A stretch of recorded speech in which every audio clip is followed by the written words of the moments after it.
Every lake and river has a resident population of hippos.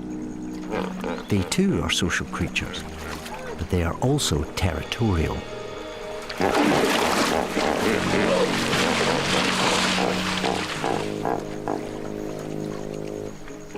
Spy Hippo is going where few others dare to go.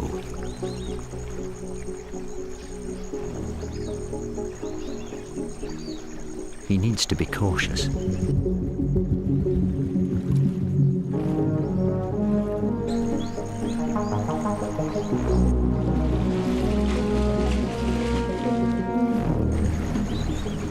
His subjects are notoriously bad-tempered, and they could be anywhere.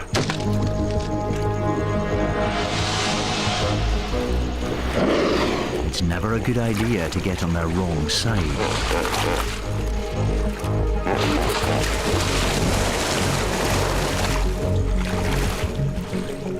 Spy Hippo has been given a warning. He must avoid sudden movements. As he gets closer, ear wiggling shows confidence.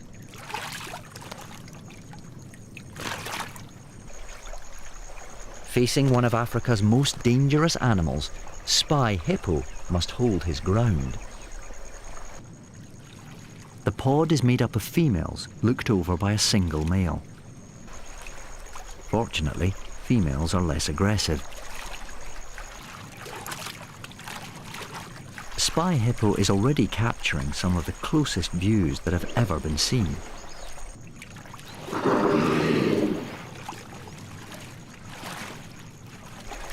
But hippos spend much of their time below the surface. As the hippos dive, so must Spy Hippo. He mimics their movements. Rather than swim, hippos walk underwater.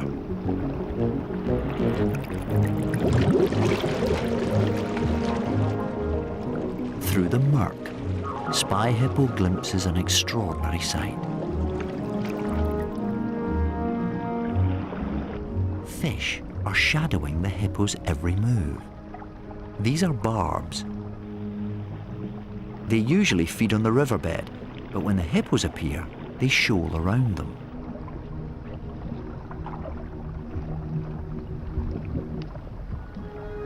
As Spy Hippo moves closer, it's clear that their skin is a maze of cuts and scratches. These fight marks easily become infected, and parasites can also invade. This is where the fish come in.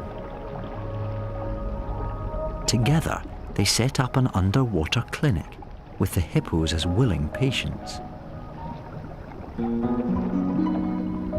The barbs may be skin specialists, but they'll try a bit of dental hygiene too.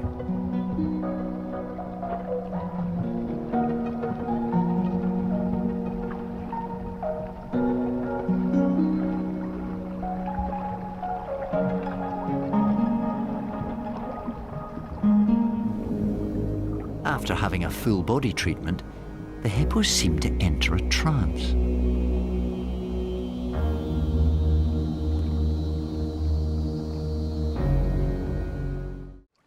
But nothing goes to waste. The death of a hippo provides a meal for the river's most fearsome and efficient predators, the Nile crocodile.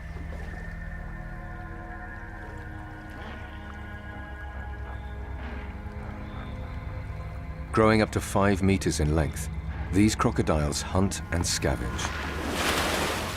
That is a lot of crocs. Sure.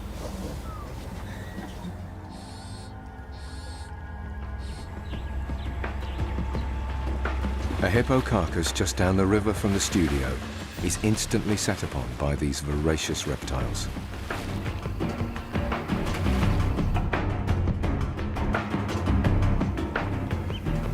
This is about 100 meters in front of us, a classic Luangwa scene. A dead hippo in the water and about 30 crocodiles.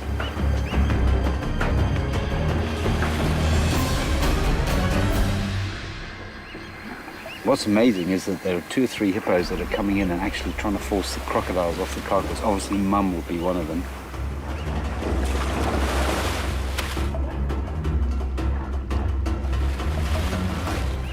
There seems to be a whole gang that are trying to force the crocs off while they tear this thing to pieces. So it's pretty primeval, the whole thing. Hippos and crocodiles normally coexist peacefully, but crocs will take every opportunity to prey on a weak animal or scavenge a dead one.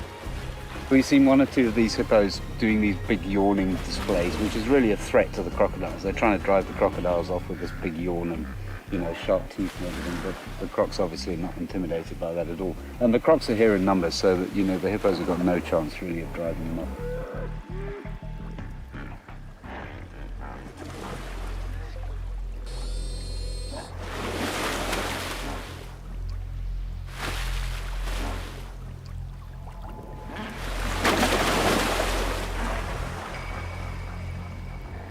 Alison Leslie is one of the foremost authorities on Nile crocodiles. She explains to one of the film crew the unique manner in which the crocs feed. If it's a bony chunk, they will literally just crush 2,000 pounds per square inch. They will just crush everything until it's in a sort of a soft enough condition that they can just swallow.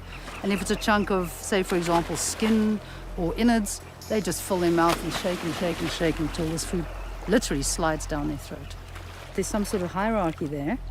They rely on each other to actually grab onto either end of a piece of prey, and then they rotate in opposite directions. So although to us it looks like this mad frenzy and splashing and going on, there's actually a really controlled sort of system in place there, amazingly so.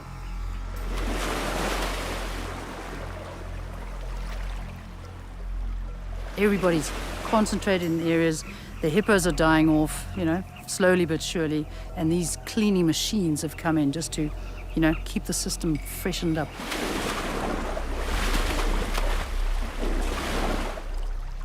Crocodiles are opportunists. They feed on fish in the river, and at this time of year will make the most of any dying or dead hippos. But they will also take advantage of any animal coming to the river to drink.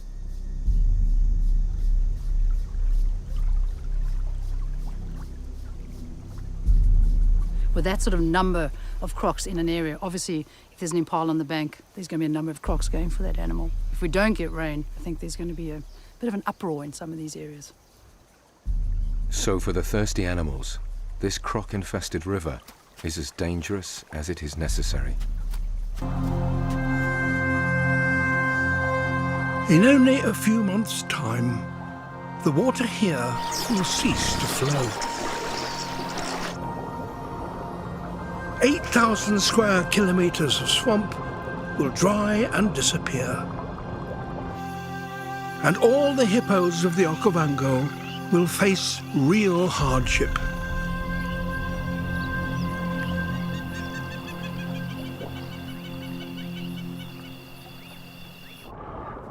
Water is the hippo's sanctuary.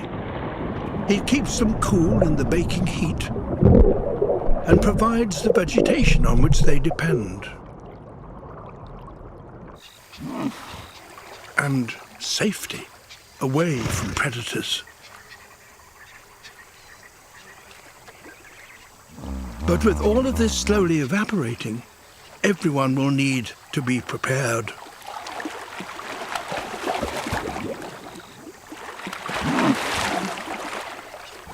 The calf is now several weeks old and has built up his strength. It's time for him to meet the family.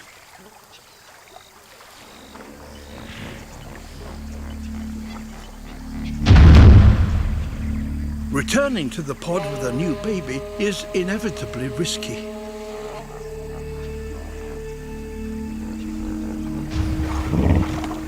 The mother has to re-establish that she's a member of the pod. And in the excitement, a clumsy adult could crush her calf.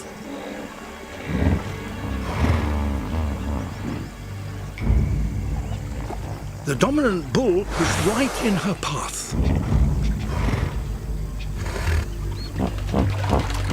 If she stands her ground with him, half her battle could be won.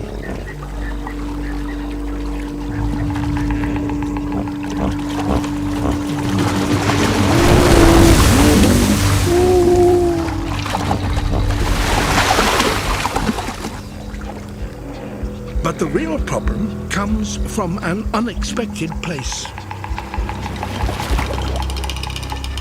Her previous calf is showing an unhealthy interest. She's battle-scarred and appears to have a quarrelsome nature.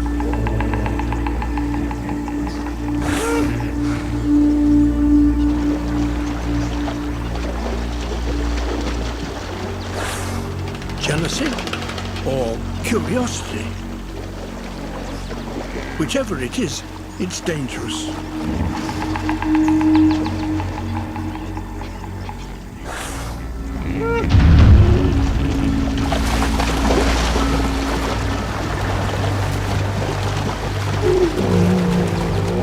Her calf is far too young to be pushed around like this.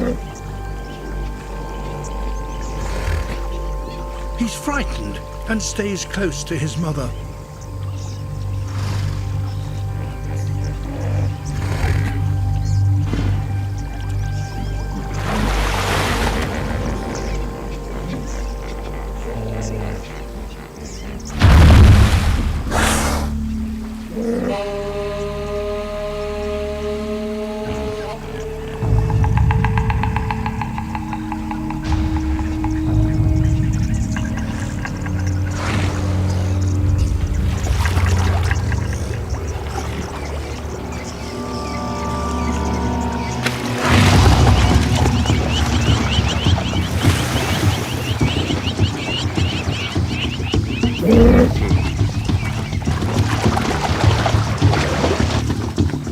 This has turned into an attack, and the mother must put a stop to it.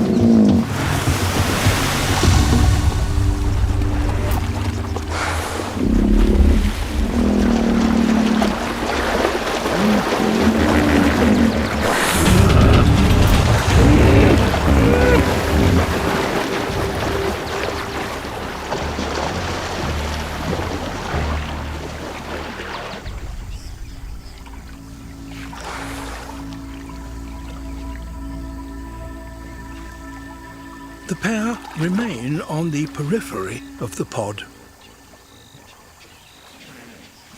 But the rest of the family can still hear them.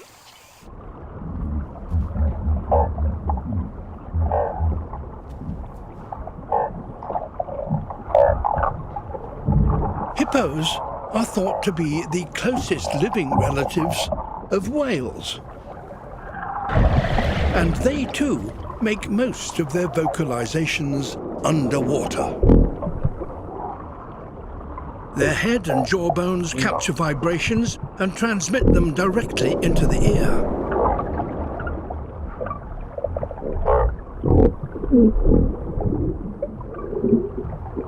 Vibrations become sound.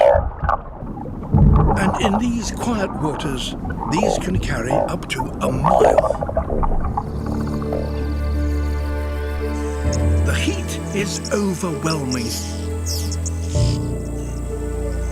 Hippos can't sweat, but they do secrete a thick, oily, reddish fluid. This acts as a sunscreen and helps protect against infection. But he still needs to drink.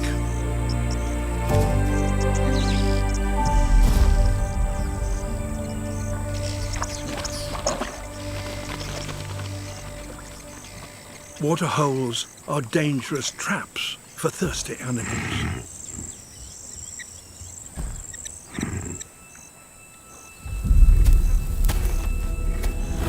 This one is staked out by lions.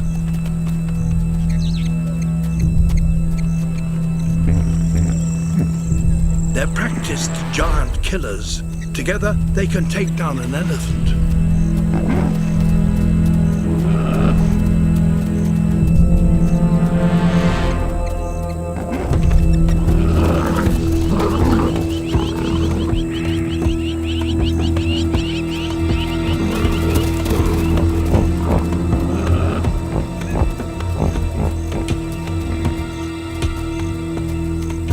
Dying of thirst,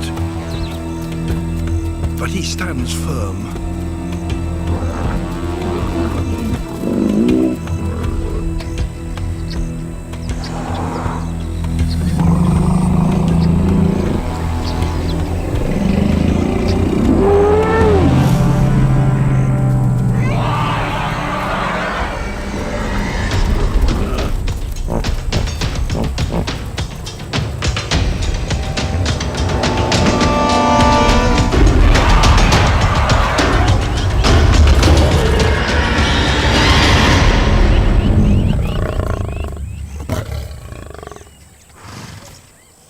hippo can hold his ground if he needs to, and he forces the lions to allow him a share. Finally, he gets his much-needed drink.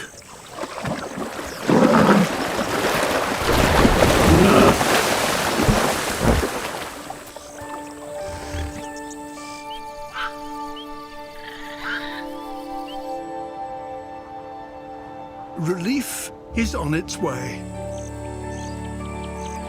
In the distance, a flood is creeping slowly closer.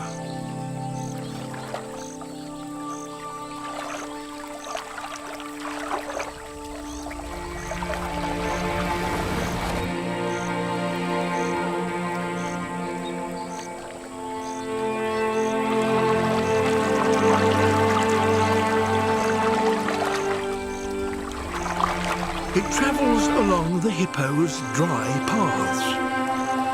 So, once again, the hippos have determined the course of the river's channels.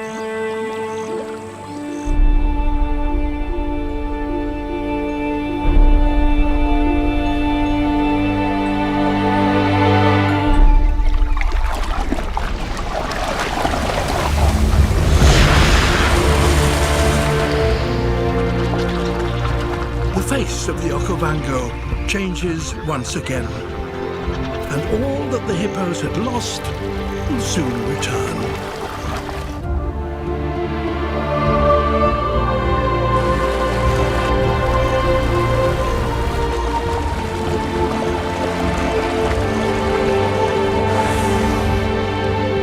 Their resilience, determination, and adaptability have carried them through the toughest of times.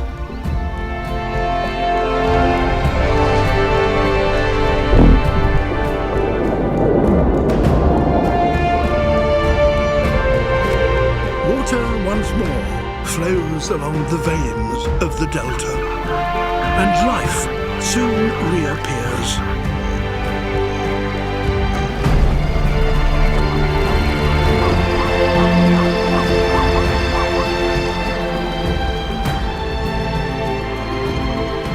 As the land recovers and the floodwaters peak, the channels created by the hippos carry the water to its furthest limits.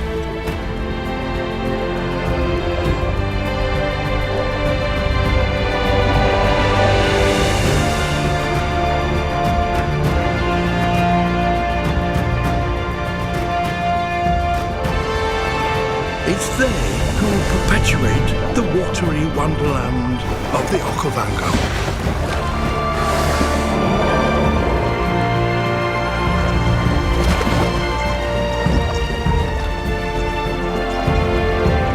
Everything and everyone that lives here owe their presence to the hippos.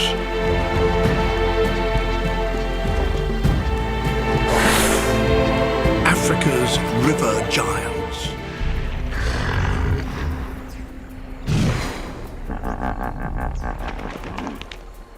The intimidation begins.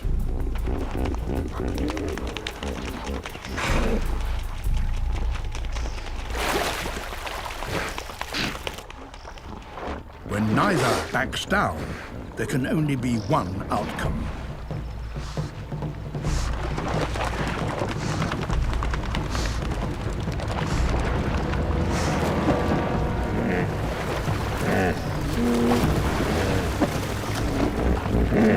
Fights can go on for hours and can be to the death.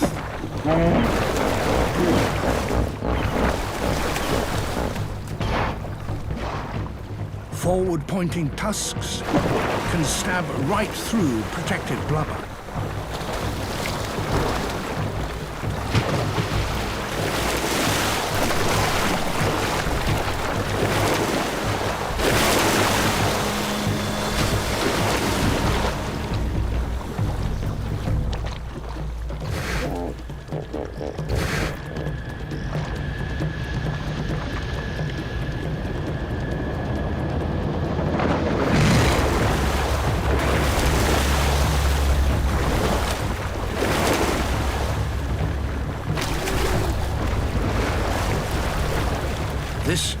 savage bite to the head brings the contest to an end.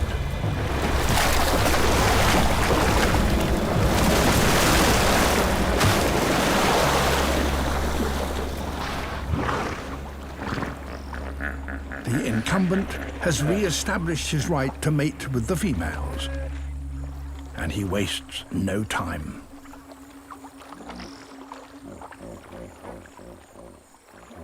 This is a prime territory, and he will face many more challenges if he is to continue to hold it. It's the dry season in Zambia. The lagoons are either baked dry or the mud is so thick animals get stuck, with fatal consequences. This male hippo has been living in one small lagoon, but as it dries, it's turning into a death trap. Understandably, the females that once shared it with him have all left. Even if he wants to, he can't stay much longer. He needs water to keep cool and females to mate with. And this is where they all are. Almost all the hippos in the area are now in what is left of the Luangwa River, because it's the last place where there's still deep water. This bend is controlled by an all-powerful male. Since the drought, many more females have joined his herd.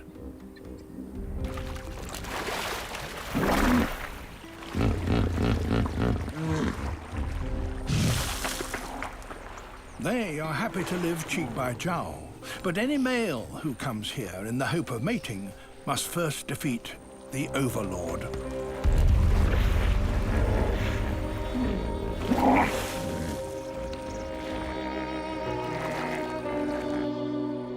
The wandering male arrives and has a decision to make: submit or fight.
Victory for the overlord. His domination of his channel in the river remains, and with it, mating rights with the females.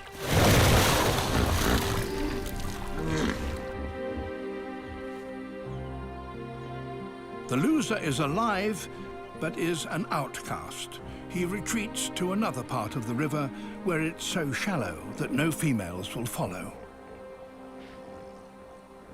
His chance to father offspring is over for now. Most of the water has now gone. The channels carry little more than trickles compared with what once flowed here.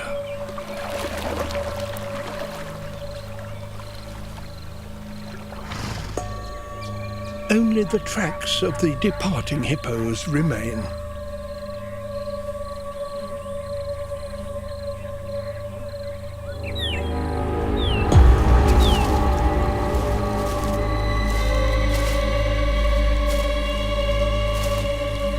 Their paths, now dry, still link the last remaining pools. And the grasses they depend on will soon wither and die. Most hippos have headed north, following their all-important water. Some are still in search of a refuge.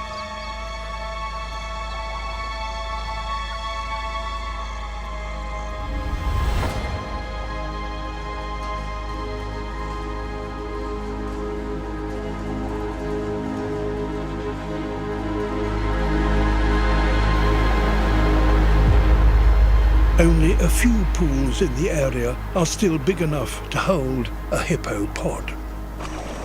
And many pods are forced to share. Large groups of up to 200 hippos crowd together in the last of the water. The pressure is mounting. And new arrivals just stir things up.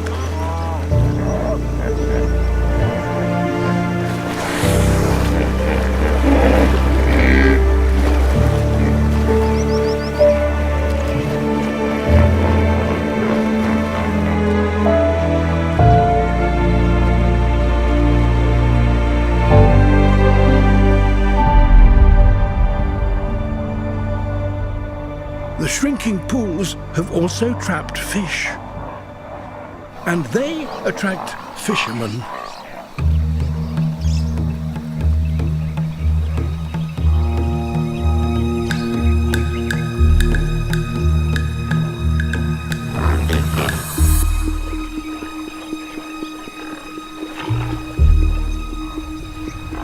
Pelicans arrive in their thousands.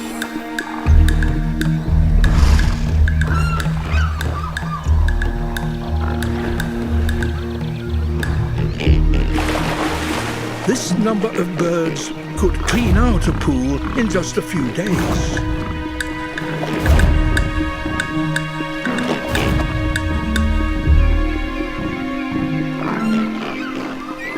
So the fish eagles need to get in first.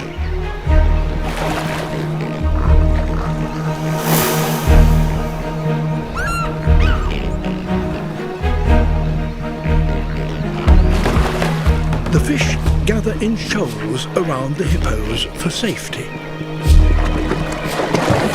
But the fish eagles aren't easily put off. The hungry pelicans move in closer.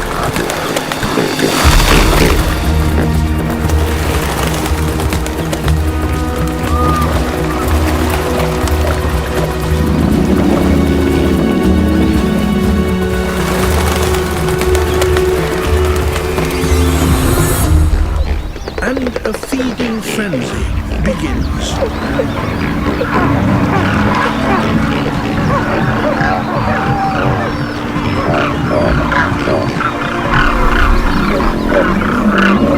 The hippos are already stressed, and this frenetic activity is too much for some of them.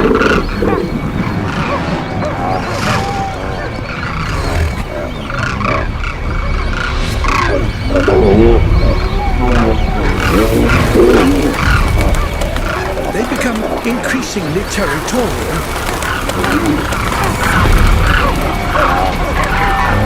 And irritable.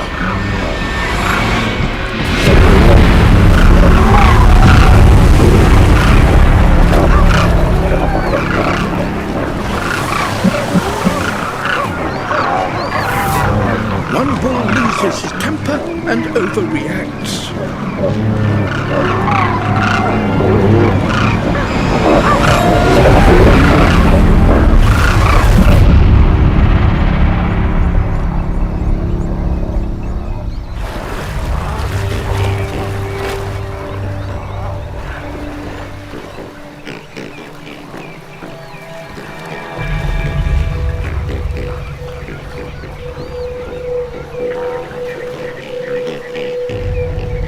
The crocodiles make a meal of the casualties. 20-month-old hippo Emma and rescued 6-month-old baby Molly. Hippos are known as the deadliest mammals in Africa. I love you.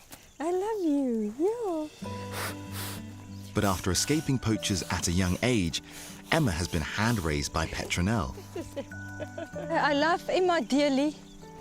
She slept with me for almost 3 to 4 months on the bed, on a mattress, everywhere she could. She was very, very tiny when she came in. Come, I would love to take Emma out for a walk. Molly came here more recently after her mother was shot. Alone and defenseless, she was attacked by wild bush pigs. These two orphans now have a very close bond. Emma, kom, Ray, kom. Kom, slide over. There we go. Okay, Molly must follow here. Molly is just attached to Emma. Emma is Molly's strong anchor. Molly's imprint is on Emma. Molly's imprint is not at all on any human. We're busy preparing an area for them near the river with much less human contact. Petronelle wants them to get used to living away from her house in a remote area of the sanctuary, Slowly, my girl. as well as getting them familiar with other animals they might come across in the wild. Kyk hierso, baby Molly. I would love to know what they're saying to each other and say, hey. Come, Emma, come. When I see these guys, they have one thing in common. They're all orphans.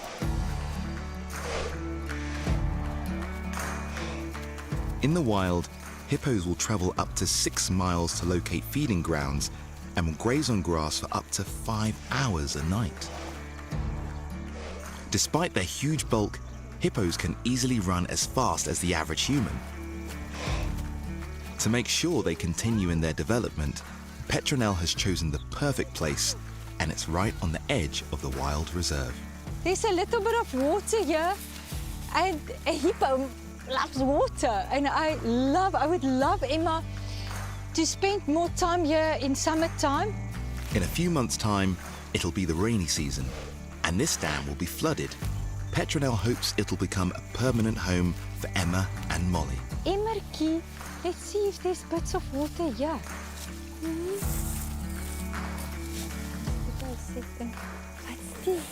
Let's see. Hippos can spend up to 16 hours a day submerged in water to keep their massive bodies cool in the hot African sun. And they can even hold their breath underwater for up to 5 minutes. This place is certainly getting their seal of approval. But she is definitely in a happy place.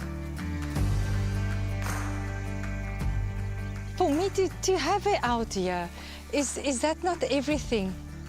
I would love to one day just see her swimming all by herself, spending time in the water, and just be a hippo again. Nice. You're in a hurry to go back. Emma and Molly are proof that creating strong bonds between orphans is a successful way to help rehabilitate wildlife.